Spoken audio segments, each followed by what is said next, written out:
Hello viewers, welcome to S Pathshala. Myself Puja.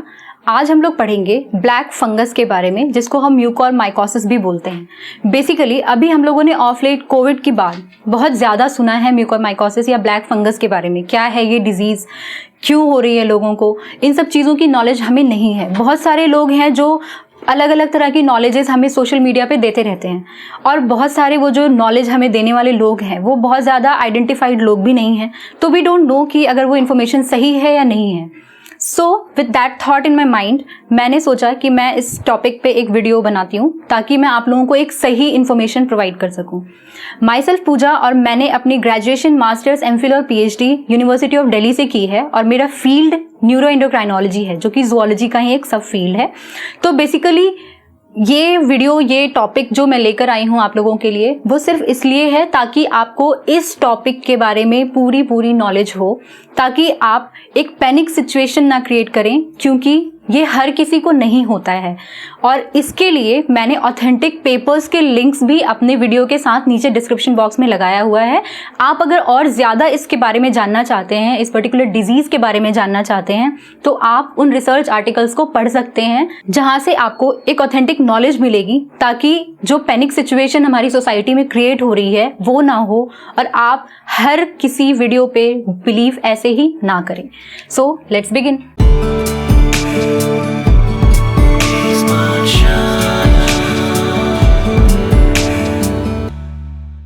So let's talk about first black fungus है क्या। तो black fungus या mucormycosis, जो कि कोविड के बाद हम लोग बहुत ज़्यादा सुन रहे हैं, क्योंकि अभी गुजरात में, महाराष्ट्र में, काफ़ी सारी और कंट्रीज़ में भी ये डिजीज़ हो रही है आफ्टर कोविड। तो ये क्यों हो रही है, तो सबसे पहले हम समझते हैं कि डिजीज़ है क्या। सो बेसिकली ये जो म्यूकोरमाइकोसिस है, इसको हम पहले ज़ाइगोमाइकोसिस भी बोलते थे। ज़ाइगोमाइकोसिस एक रेयर फंगल डिजीज है, यानी कि ये जो डिजीज है जिसके बारे में हम बात कर रहे हैं, जैसा कि यहाँ पे हमें दिख रहा है कि ये एक फंगल डिजीज है, तो ये एक rare but serious fungal disease है। ठीक है, तो ये जो एक रेयर और सीरियस फंगल डिजीज है, इसके बारे में जरा समझते हैं। सबसे पहले तो हमें ये समझना पड़ेगा कि फंगस क्या होता है। फंगस बेसिकली, जो ये फंगस है ये क्या है, ये बेसिकली किंगडम फंजाई से आता है। ठीक है, किंगडम फंजाई के अंदर आता है। किंगडम फंजाई क्या है, हम लोगों को ये पता है, हम लोगों ने अपनी बेसिक क्लासेस में भी पढ़ा हुआ है कि फंजाई जो होते हैं वो एक यूकैरियोटिक मल्टी सेल्युलर ऑर्गेनिजम्स होते हैं। इतना ज़्यादा डिटेल हमें समझने की ज़रूरत नहीं है, क्योंकि हम यहाँ पे सिर्फ ये समझने की कोशिश करें कि डिजीज़ है क्या, जिसके बारे में हम इतना परेशान हो रहे हैं। तो फंजाई जो है ये एक मल्टी सेल्युलर ऑर्गेनिज्म है, जो कि यूकैरियोटिक है। ये सब बेसिकली साइंस के फील्ड, जो बेसिक साइंसेज हैं क्लास 10th तक, उसमें हम लोगों ने पढ़ा हुआ है कि यूसेलुलर, यूकैरियोटिक, मल्टी सेल्युलर, ये सब चीज़ें क्या होती हैं। ओके, सो जैसे कि किंगडम एनिमेलिया हो गया, यानी जिसमें एनिमल्स आते हैं। किंगडम प्लांटे हो गया, जिसमें कि प्लांट्स आते हैं। जैसे किंगडम मोनेरा हो गया, किंगडम प्रोटिस्टा हो गया, वैसे ही किंगडम फंजाई जो होता है उसके अंदर फंगस आते हैं ये सारे। ये ज़ाइगोमाइकोसिस पहले कहा जाता था। क्यों कहा जाता था, क्योंकि ये बेसिकली क्लास ज़ाइगोमाइसिटीज में आता है। ज़ाइगोमाइसिटीज जो होते हैं बेसिकली हम इनको इन कॉमन और डे टू डे वर्ड्स में बोलते हैं ब्रेड मोल्ड। ठीक है, ब्रेड मोल्ड जो होता है वो इसका एग्जाम्पल है। ब्रेड मोल्ड क्या होता है, जब बहुत दिनों तक हम ब्रेड को बाहर छोड़ देते हैं तो उसमें क्या होता है, स्पोर्स हो जाते हैं, या उसमें फंगस लग जाती है। ग्रीनिश जो फंगस होती है ना, उसको हम बेसिकली ब्रेड मोल्ड बोलते हैं।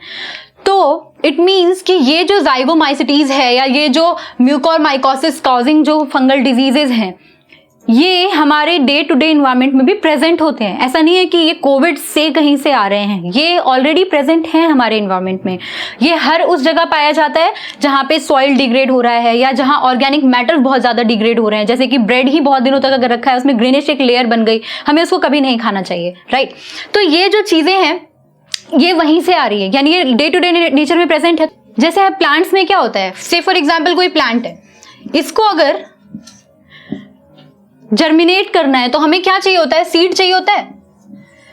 तो प्लांट जो है वो रिप्रोड्यूस करते हैं और उसके बाद वो सीड्स वगैरह बनाते हैं। फिर नेक्स्ट नया प्लांट बनाने के लिए हम क्या करते हैं, हम उस सीड को उठा के और फिर किसी गमले में या कहीं भी डाल देते हैं और फिर उसके बाद हमें नया प्लांट मिल जाता है, नया ट्री मिल जाता है। लाइकवाइज जो फंगस होते हैं ना, वो भी रिप्रोड्यूस करते हैं, वो भी डिवाइड करते हैं। तो ये क्या बनाते हैं, फंगस जब डिवाइड करते हैं या रिप्रोड्यूस करते हैं तो ये जैसे ये सीड है उसी तरह से इनके स्पोर्स होते हैं, इनको हम स्पोर्स बोलते हैं।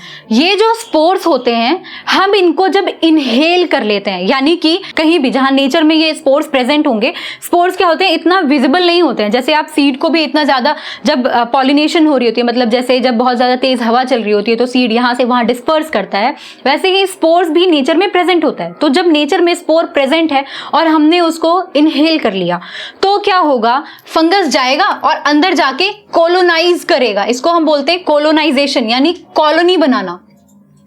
ठीक है, ये एक ही जगह जाके ऐसे कॉलोनी बना के डिवाइड करने लग जाएगा। इस प्रोसेस को हम बोलते हैं कॉलोनाइजेशन। ठीक है, अब ये जो कॉलोनी बना रहा है, यानी कि ये एक ऐसे अपना घर परिवार बना रहा है, तो वो जो घर परिवार बना रहा होता है वो कई बार लोगों को डिजीज के कंडीशन में दिखाई देता है। यानी वहां पे स्किन का कलर जो होता है वो रेयरली पैची ब्लैकिश होने लग जाता है। इस वजह से हम इसको बेसिकली ब्लैक फंगस बोलते हैं। इट मीन्स कि ये हमारी बॉडी में कैसे कैसे आ रहा है, यानी कि इसका रूट ऑफ इन्फेक्शन क्या है। पहले तो ये हो सकता है कि हमने स्पोर को इनहेल ही कर लिया, यहाँ पे जहां कहीं पर भी स्पोर है हमने उसको इनहेल कर लिया। ओके, नेक्स्ट तरीका हो सकता है जैसे किसी को बहुत सीवियर चोट लगी है, क्या कोई ट्रॉमा हुआ है, बहुत दिनों तक उसके बैंडेज हो रहा है, तो वो जो बैंडेज वाला एरिया है ना, that is very much prone. वहां पे क्या हो सकता है, वहां पे भी स्पोर का डेवलपमेंट हो सकता है, वहां पे भी ये फंगस आ सकता है। ओके, उसके अलावा और क्या हो सकता है, कंटामिनेटेड फूड हमने अगर खा लिया, ऐसा कोई खाना जिसमें ऑलरेडी फंगस लगा हुआ था, हमने वो खा लिया, तो उसके थ्रू हमें फंगस हम अपने अंदर ले सकते हैं। यानी इसका जो रूट ऑफ इन्फेक्शन है वो मल्टीपल है, हम इससे बच नहीं सकते हैं। वी कांट से कि हम इससे बच जाएंगे कहीं से, it's not at all possible. ठीक है, अब ये फंगस जब आ रहा है बॉडी में तो किन लोगों को ये हैम्पर करता है, किन लोगों को ये इन्फेक्ट करता है, किन लोगों को ये परेशान करता है। क्योंकि मैं बोल रही हूं कि ये डे टू डे लाइफ में भी प्रेजेंट है, तो ये सबको क्यों नहीं परेशान कर रहा। तो इसका सबसे बेसिक जो पॉइंट है वो ये है कि ये फंगस कुछ लोगों को ही इन्फेक्ट करता है और ये फंगस उन लोगों में ज्यादा सीरियस इश्यूज कॉज करता है जिनका इम्यून सिस्टम कॉम्प्रोमाइज्ड है। देखिए, जैसे हमारी बॉडी है, हमारी बॉडी में क्या होता है, डिफरेंट टाइप के सेल्स होते हैं। तो व्हाइट ब्लड सेल्स तो पता है आपको, व्हाइट ब्लड सेल्स WBC बोलते हैं हम इनको। तो ये जो WBCs होते हैं इनको हम क्या बोलते हैं, सोल्जर्स ऑफ आवर बॉडी। क्यों बोलते हैं, क्योंकि ये हमारी बॉडी में जो एनिमीज हैं, जैसे जो भी कुछ बाहर से आता है उसके साथ फाइट करने में हेल्पफुल होते हैं। तो हमारी बॉडी का जो व्हाइट ब्लड सेल्स है वो, इनको हम बोल देते हैं बेसिकली, ये क्या करते हैं, इम्यून रिएक्शन यानी रोग प्रतिरोधक क्षमता। तो ये जो इम्यून रिएक्शन होता है ना बॉडी का, उसको ये इंड्यूस कर देते हैं। तो इम्यूनो कॉम्प्रोमाइज्ड ऑर्गेनिजम्स वो लोग होंगे जिनका WBC जो है वो पूरी तरीके से बहुत ज्यादा फंक्शनल नहीं है। उसके अलावा वो लोग हो सकते हैं जिनको ऑलरेडी कैंसर है, जिनको ऑलरेडी HIV है। तो ये जो लोग होंगे ना, ये एक्चुअली इम्यूनो कॉम्प्रोमाइज्ड है, इनका immune system already lower down है। किसी को अगर किडनी ट्रांसप्लांट हो रहा है या किसी तरह का कोई ट्रांसप्लांट हो रहा है तो उसमें क्या होता है, उनको ऐसी दवाएं दी जाती हैं ताकि उनका बॉडी जो है उस किडनी को बाहर का ना समझे, वो उसको अपना समझे, ताकि वो उसमें जाके फिट हो जाए और सेट हो जाए।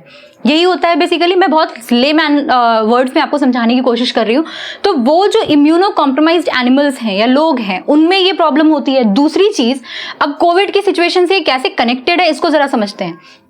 कोविड में भी क्या होता है, लोगों को सबसे ज्यादा डोज किस चीज की दी जा रही है, स्टेरॉइड की। ये जो डिजीज में हमें मिलता है मेडिसिन, वो बेसिकली स्टेरॉइड्स होते हैं। तो ये जो स्टेरॉइडल मेडिसिन है ना, ये क्या करते हैं, ये भी इम्यून सिस्टम को थोड़ा कॉम्प्रोमाइज कर देते हैं। उसकी वजह से क्या होती है, इम्यूनिटी थोड़ी सी कम हो जाती है हमारी।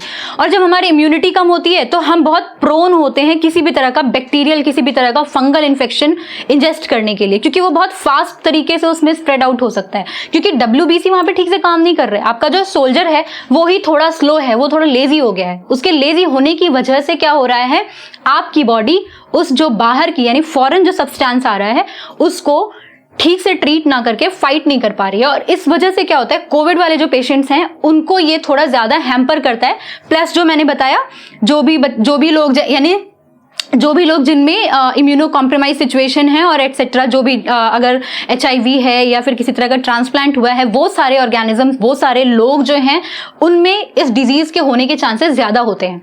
ऑलराइट, एक और कंडीशन है जो बहुत इंपॉर्टेंट है यहाँ पे डिस्कस करना, जिसको हम बोलते हैं डायबिटीज। ठीक है, डायबिटीज जो है ये एक बहुत इंपॉर्टेंट रोल प्ले करती है इस ब्लैक फंगस के स्प्रेड आउट होने में। कैसे? डायबिटीज मेलाइटस आपने सुना होगा, डायबिटीज मेलाइटस बोलते हैं इसको हम। ठीक है, डायबिटीज मेलाइटस जो होता है वो नॉर्मल डायबिटीज होती है, नॉर्मल जो डायबिटीज की बीमारी होती है वो होती है। जरा समझते हैं ये कैसे रिस्पॉन्सिबल है या फिर इसकी वजह से क्यों ये ज्यादा हो रहा है। सो जो डायबिटीज मेलाइटस है इसमें क्या होता है, बेसिकली हमारी बॉडी में क्या ऑर्गन प्रेजेंट है जिसको हम बोलते हैं पैनक्रियाज। पैनक्रियाज, ये जो पैनक्रियाज होता है ना हमारी बॉडी में, ये पैनक्रियाज क्या करता है, ये एक हार्मोन प्रोड्यूस करता है जिसको हम क्या बोलते हैं, इंसुलिन, है ना। तो जब ये पैनक्रियाज इंसुलिन प्रोड्यूस करता है तो उससे क्या होता है, हमारी बॉडी में जो भी ग्लूकोज यानी जो भी हम खाना खाते हैं बेसिकली, जैसे हमने मान लीजिए कार्बोहाइड्रेट खाया, जैसे हमने केला खाया या हमने चॉकलेट खाई या हमने बिस्किट खाया, तो क्या होता है, हम कार्बोहाइड्रेट खा रहे हैं, तो कार्बोहाइड्रेट के साथ वहां पे कुछ प्रोटीन्स भी है, कुछ फैट्स भी हैं। जो भी खाना हम खाते हैं उसमें हर तरह की चीजें होती है ना।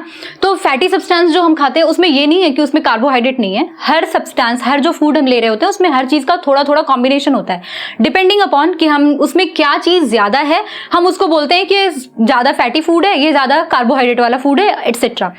तो हम जब खाना खाते हैं तो क्या होता है, हमारे जो बॉडी में सेल्स है, हमें पता है कि हमारी पूरी बॉडी किस चीज से बनी हुई है, सेल्स से। तो हमारी बॉडी में जो सेल्स होते हैं ना, इनको क्या चाहिए होती है, एनर्जी। तो इनको एनर्जी कौन देगा, वो एनर्जी हमें मिलती है जब हम खाना खाते हैं, है ना। तो हम जब फूड लेंगे तो हमें क्या होगा, हमें एनर्जी मिलेगी। तो हम जब फूड ले रहे हैं तो हमें एनर्जी मिल रही है, एनर्जी किसके पास जा रही है, सेल्स के पास, और सेल्स हमारे फंक्शन करते हैं। यही होता है इन जनरल कंडीशन। तो जब हम फूड ले रहे होते हैं तो वो फूड क्या है, मान लीजिए वो कार्बोहाइड्रेट है। कार्बोहाइड्रेट में हम सिंपल बात कर लेते हैं, say for example I am talking about a banana. ठीक है, तो हमने एक केला खाया या एक बिस्किट खाई और उससे हमें एनर्जी मिली। कैसे मिली, क्योंकि इस बनाना में क्या प्रेजेंट है, ग्लूकोज, है ना। इसके अंदर प्रेजेंट होता है ग्लूकोज। ग्लूकोज जो होता है सबसे सिंपलेस्ट फॉर्म ऑफ एनर्जी है, सबसे सिंपल एनर्जी जो हमारी बॉडी को मिलती है वो ग्लूकोज से मिलती है।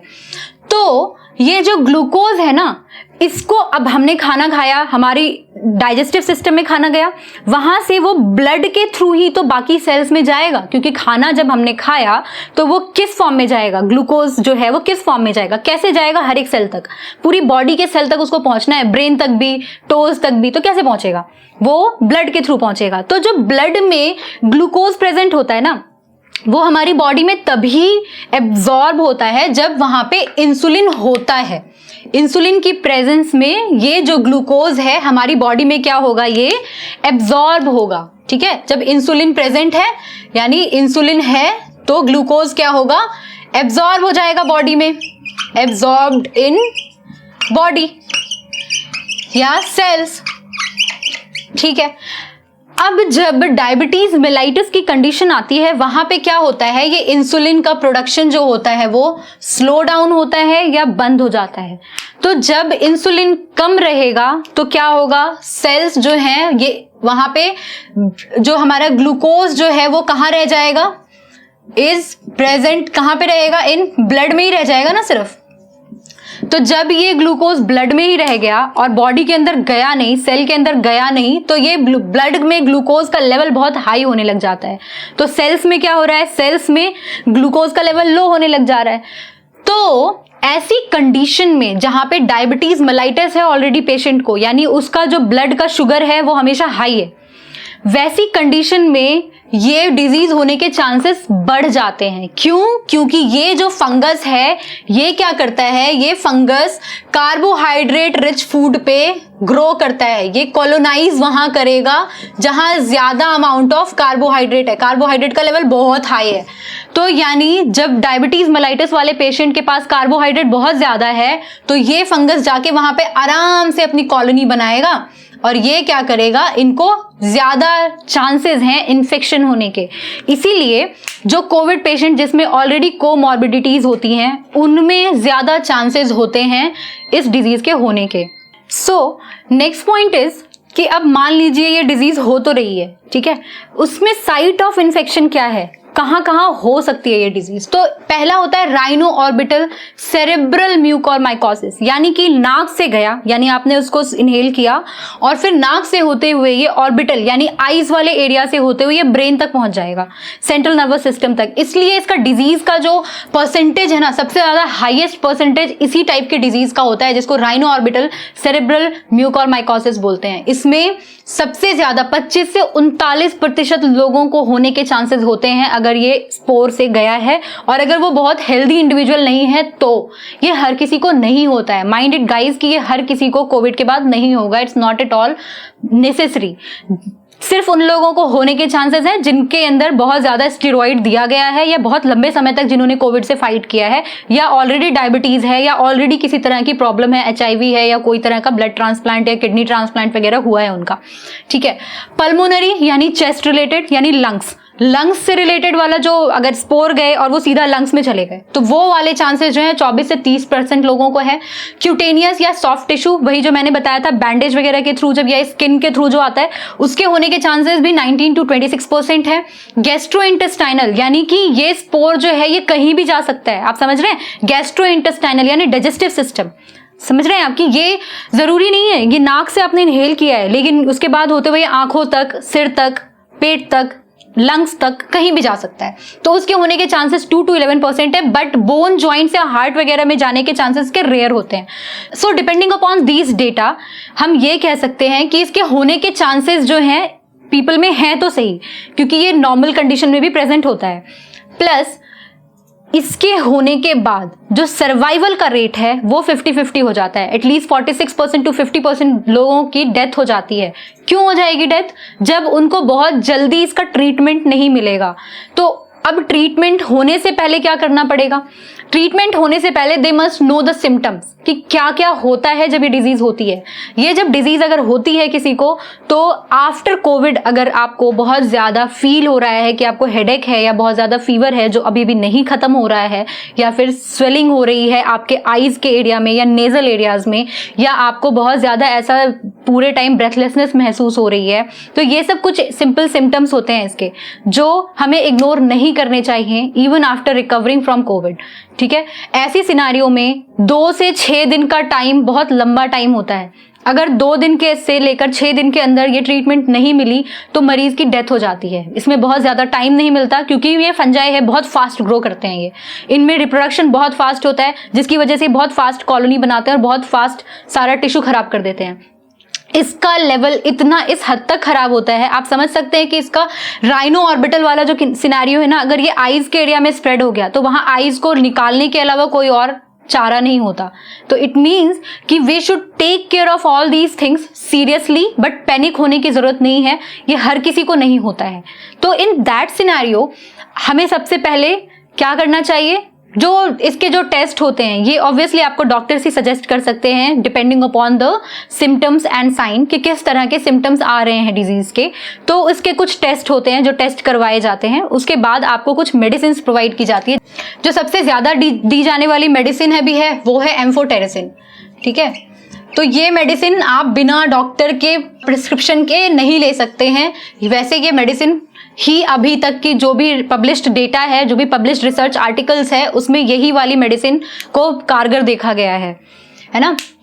तो ऑल दीज थिंग्स जो भी हमने अभी डिस्कस किया उसके बेसिस पे आई विल सजेस्ट कि आप जब भी कुछ ऐसी प्रॉब्लम्स या सिचुएशंस को फेस करें please go to your doctor as soon as possible, क्योंकि इसमें 2 से 6 दिन बहुत लंबा वक्त होता है। अगर 6 दिन भी देर कर दी तो बहुत कुछ चेंज हो सकता है लाइफ का। इसलिए आप प्लीज हर तरह की जो भी लोगों की होम रेमेडीज़ हैं और बाकी चीज़ें हैं उस पर ज़्यादा ध्यान ना दें। जो डॉक्टर्स आपको सजेस्ट करते हैं please follow those guidelines. Please अपने घर में रहें, सेफ रहें, because there are so many people जो हम लोगों के लिए रात दिन मेहनत कर रहे हैं। और अगर आपको स्टिल कोई क्वेरी है, कोई क्वेश्चन है, आप वो रिसर्च आर्टिकल्स जो मैंने डिस्क्रिप्शन बॉक्स में डाला है, आप वहाँ से उसको पढ़ सकते हैं और बेटर सिचुएशन और बेटर तरीके की नॉलेज ले सकते हैं, रादर देन लोगों के जो भी कही सुनी बातें हैं उसको सुनने के या फॉरवर्डेड मैसेजेस के। तो आई होप आपको ये सब कुछ समझ आया होगा, बट अगर फिर भी आपके कुछ क्वेश्चंस हैं और अगर इन केस मैं उसको सॉल्व कर पाऊँ या आंसर दे पाऊँ, I will love to do that. Please drop them in the comment box. Till then all the best, safe रहिए, सबको सेफ रखिए। जय हिंद।